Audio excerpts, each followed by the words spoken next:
Hello, everybody, and welcome to this Sunday reflection. And a particular thanks to Sharon for inviting me to do this reflection. Just one small apology in starting. If the texts, the extracts seem quite complex, just let the words wash over you and see what stays with you. So the theme for today's reflection is God's I Am. The reading from Exodus, the invitation from God for Moses to begin the deliverance of his people, has stayed with me for a very long time. When I was 21, I had to make one of the most important decisions of my life, and I frequently went to a chapel where I prayed for God's guidance. And on the wall of this chapel was a mosaic of the burning bush, and I spent many hours looking at the burning bush and reading the text. And at first I was very struck by those words when Moses asks God, "Who shall I say sent me?" And God's reply is, "I am." And at 21 I first thought, what stupid words. Imagine saying, "I am." But gradually it began to strike me that they were profound words. They were profound words because it was the realization that God could never be captured or boxed or characterized in any particular way. God just is. I am. And I remember a number of years ago reading a book. I can't remember either the title or the author, but I do remember the book having a strong impact on me. And the book argued that idolatry was capturing God in a particular form, rather than allowing God just to be the I am. And so the theme of today is the recognition that God just is. God cannot be captured. Hence the importance of those words, I am. And if this is true of God, it seems to me it's equally true of us. There's the risk of us trying to capture a particular image of ourselves. I know that we live in an age of identity politics where people are desperate to arrive at accurate self-definitions. And while I don't poo-poo that, I understand where that comes from. It seems that we, like God, are so much more than these definitions we can offer of ourselves. And hence those words of Merton in the first extract. In response to God's I am, we echo, I am, and we are. I remember first reading those words of Thomas Merton's about the time of my asking for God's guidance at the age of 21, and realizing that the most profound prayer was this contemplative prayer of just being with God, the I am. God's I am is echoed in my I am, without words. And if you look at the quote from Richard Raw on the handout today, I think Richard Raw captures some of this in his idea of silence or silent contemplative prayer.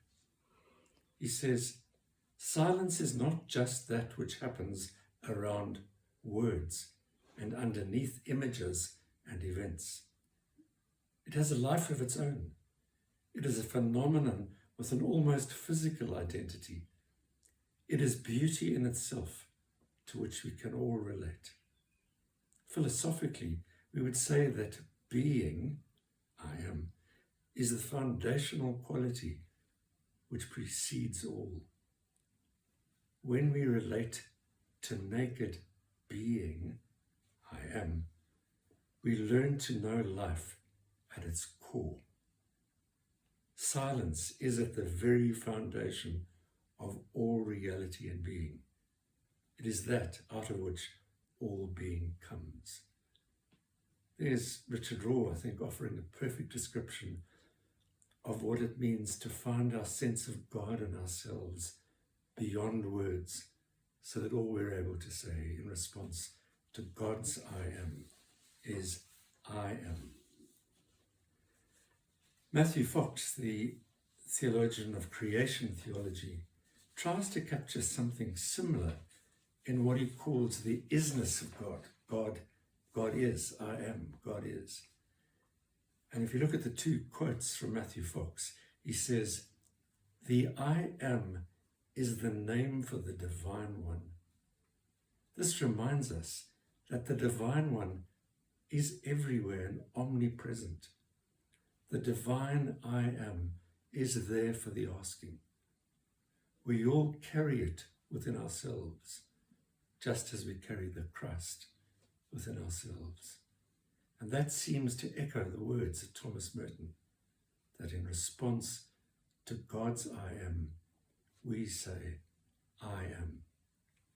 Then he goes on to say, isness, I amness, is God. He's quoting Meister Eckhart. To see the isness of God is to see the sacredness of everything that exists. To say that isness, or I amness, is God, is to see God everywhere and in everything at its innermost core. To say isness is God is to say that the time for experiencing the divine is now. Isness, I amness, is in the present. Finally, I recently discovered the contemporary philosopher and writer on spirituality, Rupert Spira. And Rupert Spira is talking about something very similar. He's talking about various paths to God, various paths of spirituality. And he says that what he talks about as the pathless path is the most profound path. And you'll see in this next quote that Spira is really saying that this pathless path is the path where there are no words. All we can do is we can say, I am, in response to God's I am. So Spira says, the pathless path says, simply be. Beyond that, there's little elaboration, as being needs no spiritual instruction. We simply start with our true nature and we stay there. Simply being is the origin, the path, and the goal. It is for this reason that I refer to this approach as the pathless path. The experience of simply being may not seem like much, however. It is the highest meditation and the ultimate prayer. It is what the Zen masters point to when they say, show me your original face before you were born. It is what Jesus was referring to when he said, before Abraham was, I am. It is what the Buddha evoked in his wordless flower sermon, in which he simply held up a flower. It is the practice of the presence of God, and sooner or later, all teachings, pathways, and practices dissolve into being. There's Spira saying much more profoundly than I can what it means to just to be, not be anything, not turn God into anything, but to simply be in relation to God's being. I am in response to God's I am. And I would like to invite you into a short guided meditation. It might be easiest if you closed your eyes and simply relaxed for a couple of moments. Just let yourself be in response to God's being.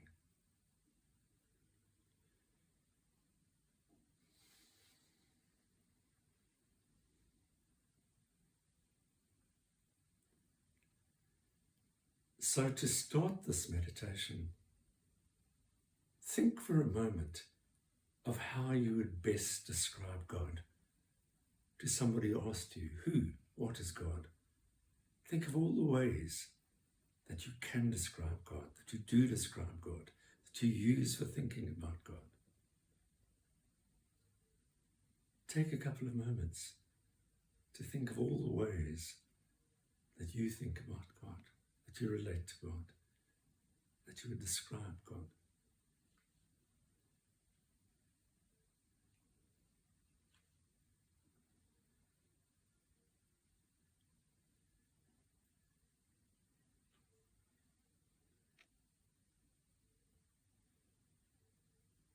And then take this exercise further. Imagine that one by one, you could discard all these thoughts, all these words, all these images, all these ideas about God, one by one.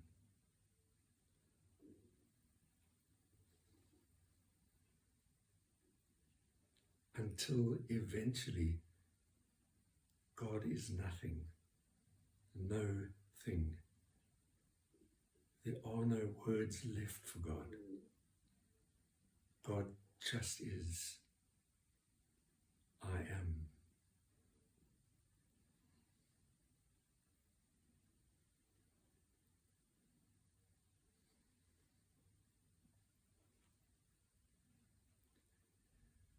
And then think about yourself. How would you like to describe yourself? What words best describe you? What kinds of images would you use to describe yourself? How do other people see you? What roles do you hold in life? Take some moments just to list these. If we had paper and pencils, you might write down everything about yourself, who and what you are. Might go on and on.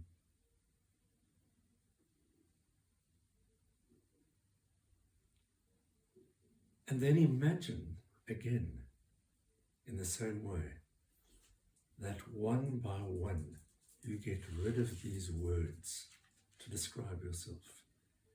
Get rid of these images about yourself. Get rid of these thoughts about yourself. One by one, until there is nothing.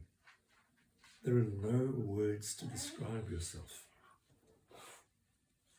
And imagine at that point, like God, you, we are nothing.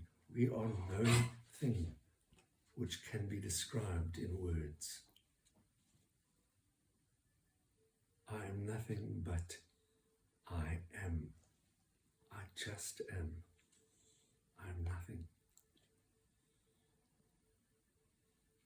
And then, in the next 10 minutes of silent meditation, just stay in the sense of nothing. I am nothing. God is nothing, no thing. God just is. I just am. And my most profound prayer at this time can only be, I am, in response to God's I am.